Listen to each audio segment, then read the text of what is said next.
हमारी संस्कृति, हमारी पहचान। यज्ञ, योग, आयुर्वेद सदा रहे हमारे साथ। भारत के प्राचीन ग्रंथों एवं आधुनिक विज्ञान का दिव्य संगम, यज्ञ महिमा।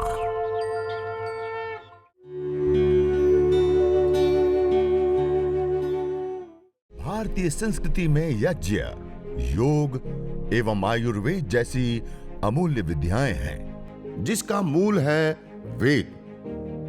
इतिहास की ओर दृष्टि डालें तो भगवान राम, भगवान कृष्ण से लेकर राजा महाराजाओं, ग्रामवासियों व अरण्यवासी ऋषियों की कुटियों तक नित्य व नैमित्तिक यज्ञों का प्रचलन देखने को मिलता है। यज्ञ पुण्यों की कृषि है।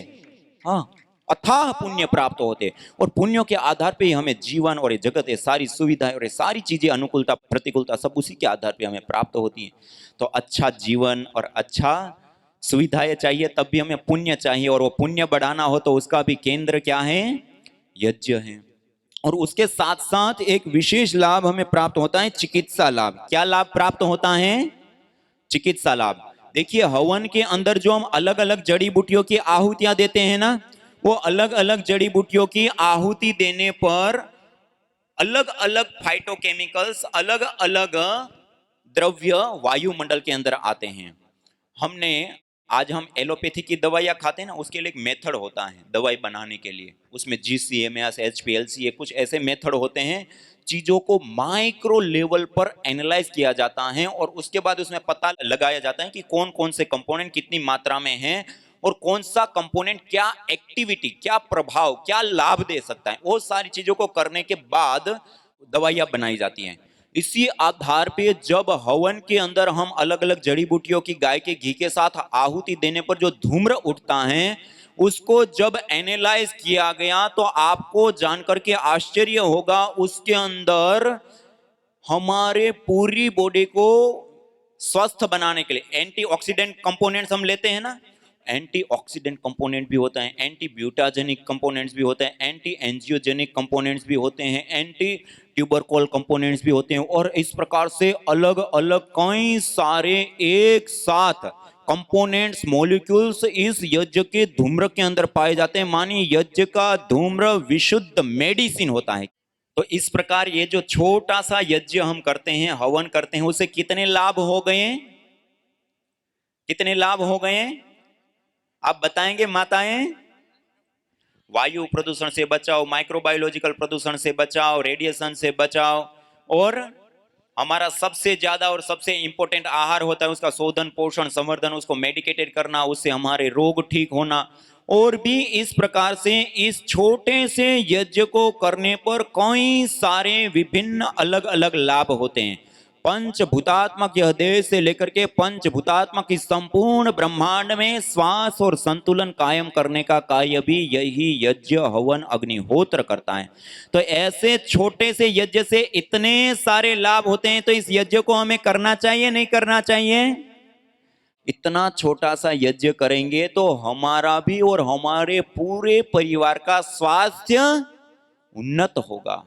हाँ, तो इतना यज्ञ हम प्रतिदिन जरूर अपने जीवन में करेंगे। और अब थोड़ी ही देर में हम सब मिलकर के इस यज्ञ को अब हम अपने हाथों से संपन्न करेंगे। तो पहले आपके पास एक प्लेट के अंदर हवन सामग्री, जड़ी बूटी सबने रख लिया। उसमें से थोड़ी सी जड़ी बूटियां लीजिए और हवन कुंड के बीच में तल में थोड़ी सी मात्रा में रख दीजिए। और आपके पास छोटी सी और कटोरी होगी, छोटी छोटी, उसके अंदर थोड़ा सा पानी, जल रख लेंगे आचमन आदि करने के लिए, और उसमें चम्मच रख लेंगे। पानी सबके पास है, थोड़े से एक कटोरी में पानी ले लेंगे और एक छोटी चम्मच उसमें रख लेंगे। एक कटोरी के अंदर गाय का घी सबके पास होगा। उसमें जो लंबी डंडी वाली चम्मच है ना, उसको श्रुवा बोलते हैं। क्या बोलते हैं? श्रुवा। वो लंबी डंडी वाली चम्मच उसमें रख लेंगे।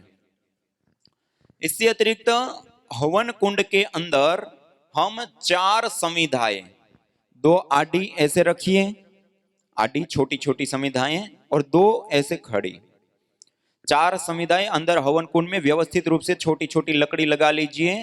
जिससे हम अच्छे से अग्नि को प्रदीप्त कर पाए। इस प्रकार से लकड़ी का चयन कर लीजिए।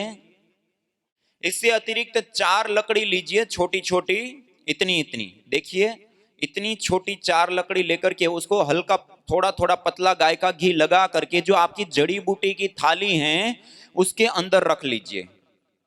जड़ी बूटी की प्लेट के अंदर 4 समिधा, 4 लकड़ियों को पतला सा घी लगा करके 4 लकड़ी उससे एक्स्ट्रा अपने पास रख लेंगे। 4 लकड़ी पतली पतली घी लगा करके बाहर हवन सामग्री की प्लेट के अंदर हम रख लेंगे। और हवन कुंड के अंदर भी 4 लकड़ी व्यवस्थित रूप से जो अग्नि अच्छे से प्रदीप्त हो इस प्रकार से कर लेंगे। और हवन कुंड के बीच में जो हमने थोड़ी सी सामग्री डाली ना, उसके ऊपर आपके पास रुई रखी होगी। एक तो बाहर दीपक तैयार किया हुआ होगा, आपके पास दीपक होगा ना, उसके अंदर बाती लगा दीजिए और गाय का घी सिंचित करके बाहर एक दीपक हमने तैयार कर लिया। और थोड़ी सी रुई होगी आपके पास, वो या फिर रुई नहीं है तो थोड़ी सी मात्रा में कपूर, बाहर एक बड़ी टिकिया कपूर की रख लेंगे। उससे अतिरिक्त जो कपूर है उसको हवन कुंड के बीच में जो हमने सामग्री डाली ना उसके ऊपर डाल देंगे। बाहर बड़ी टिकिया है तो एक, और छोटी छोटी है तो 2-4 टिकिया रख लेंगे। उससे अतिरिक्त कपूर को अंदर रखेंगे। एक कटोरी में जल रख लिया, एक कटोरी के अंदर गाय का घी रख लिया, एक छोटी चम्मच है वो पानी की कटोरी के अंदर रख दिया, जो बड़ी चम्मच है लंबी डंडी वाली उसको गाय के घी के उसमें रख लिया। 4 लकड़ी गाय के घी से भिगा करके हवन सामग्री की प्लेट में हमने रख लिया। और 4 लकड़ी विशेष रूप से 2 आडी और 2 खड़ी, ऐसे 4 लकड़ी हमने हवन कुंड के अंदर लगा दिया है। और थोड़ा सा हवन कुंड के बीच में रुई या कपूर को पहले से ही लगा लिया। इतना कर लिया सबने। आइए अब सब लोग सीधा बैठ करके अब हम मंत्र पाठ पूर्वक यज्ञ को प्रारंभ करेंगे। सब लोग सीधे बैठेंगे हाथ जोड़ करके और परमपिता परमात्मा को याद करते हुए मंगलाचरण पूर्वक हम यज्ञ को प्रारंभ करते हैं।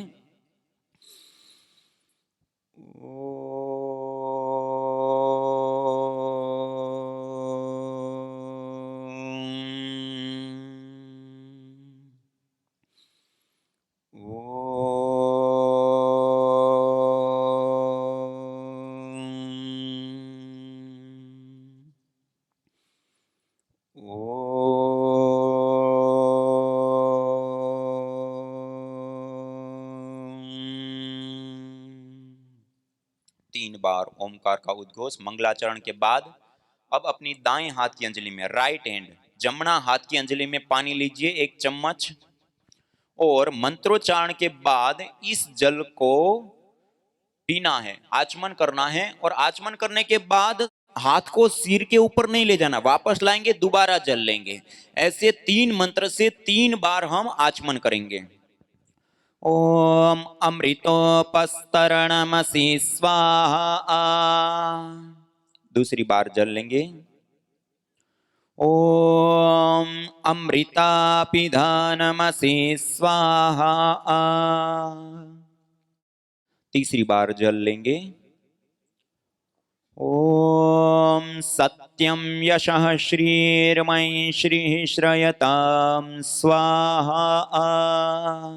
अब हाथ को धो लेंगे, थोड़ा सा 1 चम्मच जल लेकर के भूमि पर छोड़ देंगे, हाथ को धो लेंगे।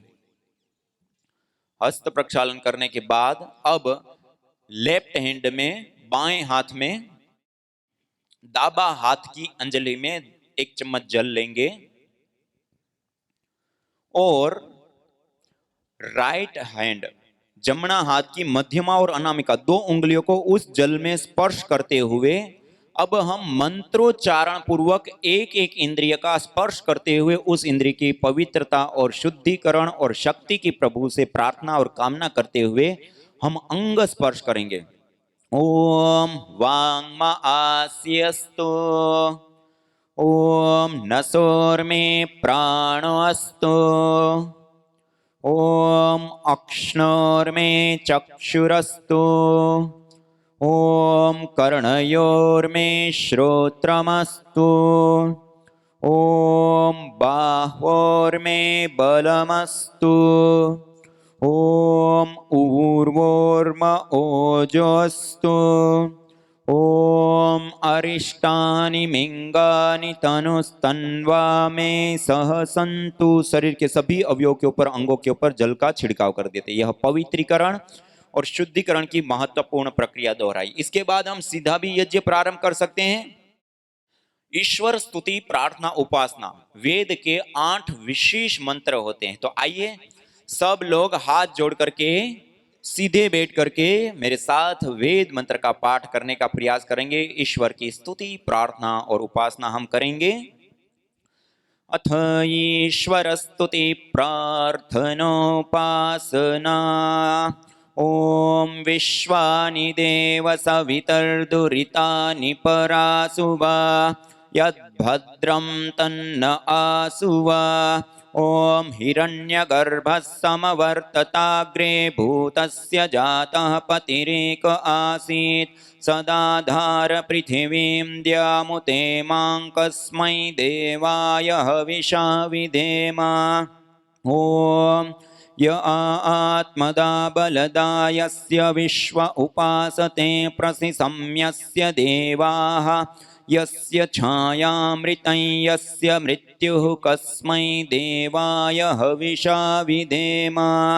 ओम यः प्राणतो निमिषतो महित्वैक इद्राजा जगतो बभूव य ईशे अस्य द्विपदश्चतुष्पदः कस्मै देवाय हविषा विधेम। ओम ये नद्यो रुग्रा पृथिवी च दृढा येन स्वस्तमितं येन नाकः यो अन्तरिक्षे रजसो विमानः कस्मै देवाय हविषा विधेम।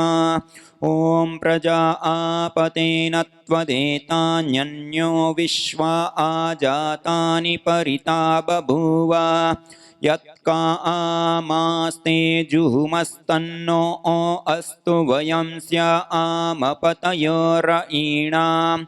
ओम स नो बन्धुर्जनिता सविधाता धामानि वेद भुवनानि विश्वा यत्र देवा अमृतमानशाना स्त्रितीये धामन्नद्येरयन्त।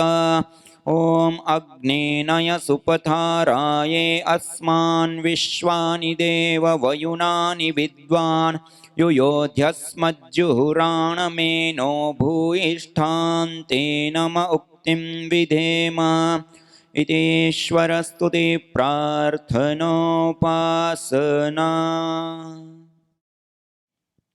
ईश्वर स्तुति, प्रार्थना, उपासना के बाद अपने हाथ में माचिस ले लेंगे और अगले मंत्र के उच्चारण के दौरान हम हवन कुंड के बाहर जो हमारे पास दीपक रखा है उस दीपक को हम प्रदीप्त करेंगे। ओम भूर्भुवः स्वः।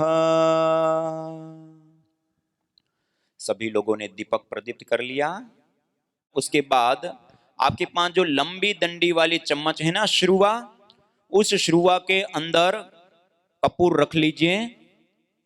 लंबी डंडी वाली जो चम्मच है श्रुवा, उसके अंदर कपूर रख लीजिए।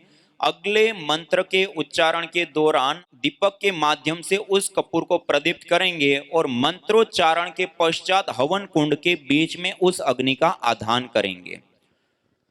ओम भूर्भुवस्वर्योरिव भूम्ना पृथिवीव वरिम्ना तस्या आस्ते पृथिवी देव यजने पृष्ठे अग्निमन्नादमन्नाद्यायादधे। हवन कुंड के बीच में अग्नि को स्थापित कर दीजिए।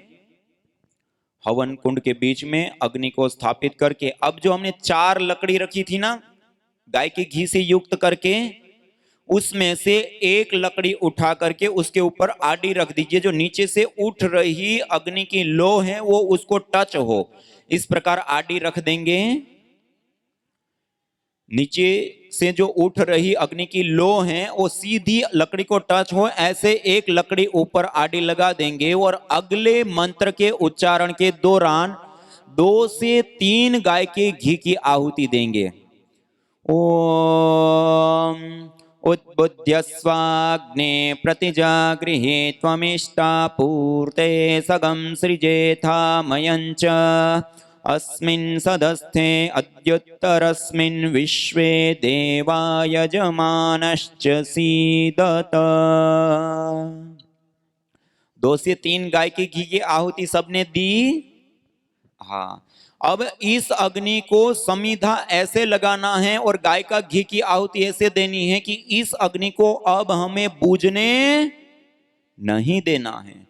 तो अब हम जो 3 समिधाएं हमने गाय के घी से युक्त करके रखी थी ना, उसमें से एक लकड़ी लीजिए हाथ में, एक हवन कुंड के ऊपर एक ही व्यक्ति एक लकड़ी को लेंगे, दोनों हाथ से प्रणाम मुद्रा में हम पकड़ लेंगे और मंत्रोच्चारण के अंत में जब हम स्वाहा बोलेंगे तो स्वाहा के साथ उस समिधा का आधान करेंगे। ओम अयंत इद्म आत्मा जात वेदस्तेनेध्य स्ववर्धस्व चेद्धवर्धय चास्मान् प्रजया पशुभिर्ब्रह्म वर्चसे आद्येन समेधय स्वाहा इदमग्नये जात वेदसे इदन्न मम। दूसरी समिधा लेंगे अब।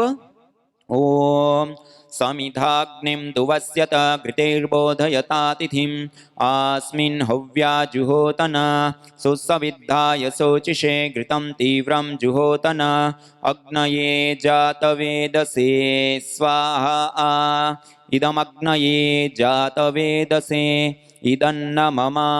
अब तीसरी समिधा लेंगे। ओम तन्त्वा समिद्भिरङ्गिरो घृतेन वर्धयामसि बृहच्छोचायविष्ठ्य स्वाहा इदमग्नये जातवेदसे इदन्न मम। अब इससे अतिरिक्त आपके पास यदि कम समिधाएं लगाई हैं तो 2-4 छोटी छोटी लकड़ी व्यवस्थित रूप से ऐसे लगाएं कि अग्नि प्रभावित नहीं होनी चाहिए, अग्नि ऐसे खुली रहे, अच्छे से ऊपर की ओर लो उसकी उठे, इस प्रकार से। अब हवन के लिए जिस लकड़ी का हम प्रयोग करते हैं, आम, पीपल, बरगद, गुलर, पलास, समी, मदार आदि, इसको समिधा बोलते हैं। तो अब हम एक मंत्र का 5 बार उच्चारण करते हुए 5 बार गाय के घी की आहुति देंगे। जब हम स्वाहा बोलेंगे तो स्वाहा के साथ गाय के घी की आहुति देंगे।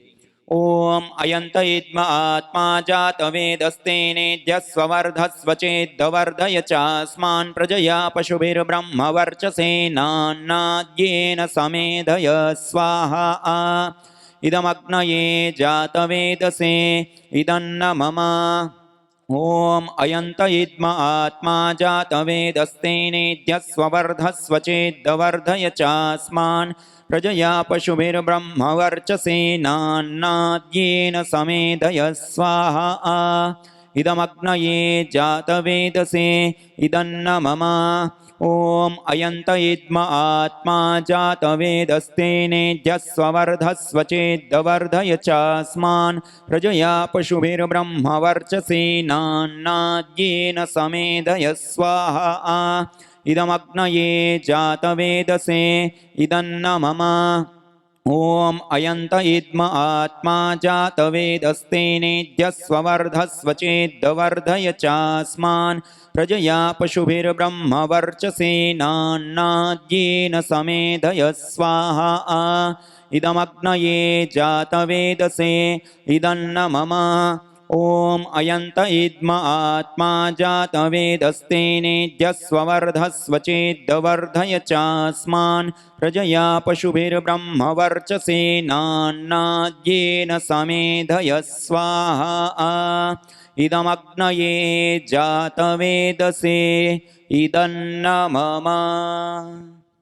यह 5 घृत की आहुति देते हैं, तब तक में अग्नि अच्छे से प्रदीप्त हो जाती हैं। जो समिधाएं हमने आहूत की वो समिधाओं में से भी अच्छे से अग्नि प्रदीप्त हो जाती हैं।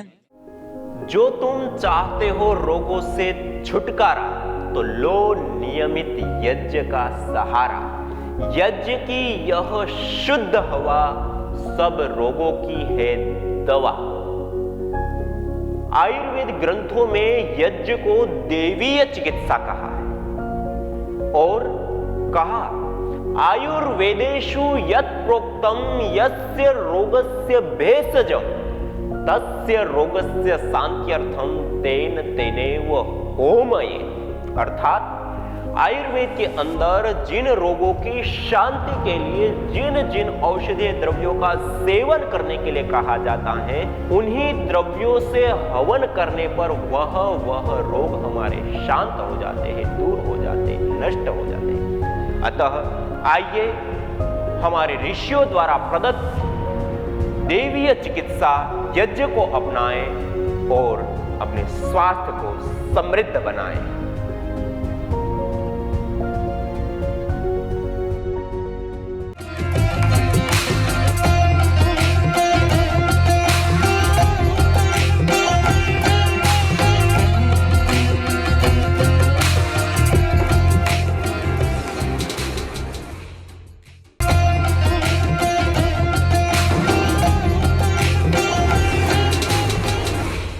सामग्री के रूप में 4 गुणों से युक्त द्रव्य, पुष्टिकारक, सुगंधित, मिष्ट, रोग निवारक आदि द्रव्य, त्रिदोष सामक जो द्रव्य होते हैं, उन द्रव्यों का सम्मिश्रण करके भी हम इस विशेष हवन सामग्री का प्रयोग कर सकते हैं। जैसे ये पतंजलि दिव्य हवन सामग्री और यह पतंजलि आस्था हवन सामग्री, ये 2 हवन सामग्री ऐसी है जिसके अंदर बहुत सारी जड़ी बूटियों का सम्मिश्रण है और इन जड़ी बूटियों का प्रयोग करने से, सामग्री का प्रयोग करने से हम सभी प्रकार की सिद्धि को प्राप्त कर सकते हैं। अत्यंत आवश्यक होता है गाय का घी यज्ञ के लिए, विशेष रूप से वो ये गाय का घी लेकर के उसको तपा लेते, गर्म कर लेते। देखो ये मेरे सामने रखा हुआ है, इस प्रकार से पिघला हुआ घी होना चाहिए। पिघला हुआ जो घी है, तपा हुआ जो घी है, वह घी विशेष रूप से लाभकारी होता है। ये आप देख सकते हैं, ऐसा पिघला हुआ घी होना चाहिए यज्ञ के लिए, हवन के लिए तपाया हुआ, गर्म किया हुआ घी होना चाहिए।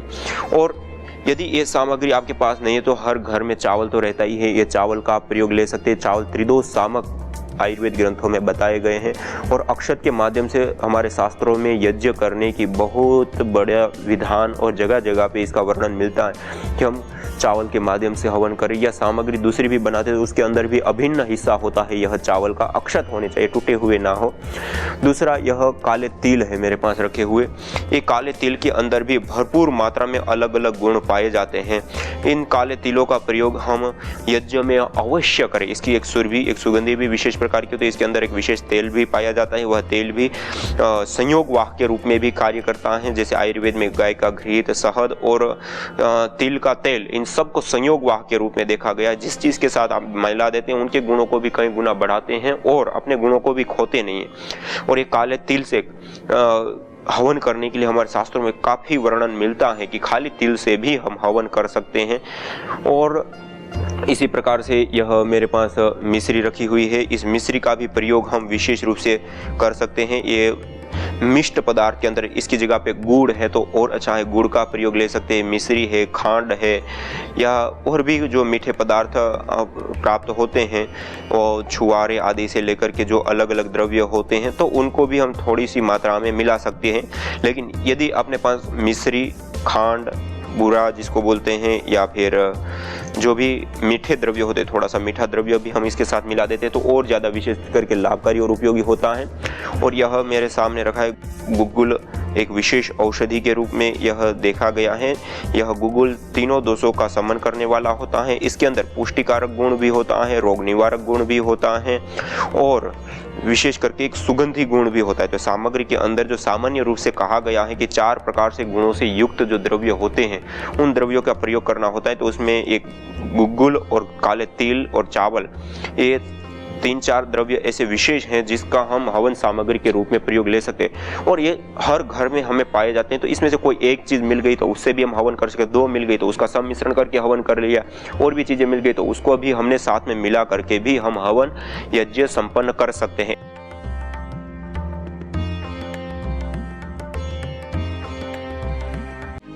यज्ञ भारतीय संस्कृति का मूल है। तो आइए हम संकल्प लें, संसार के श्रेष्ठतम कर्म यज्ञ को अपनाएं।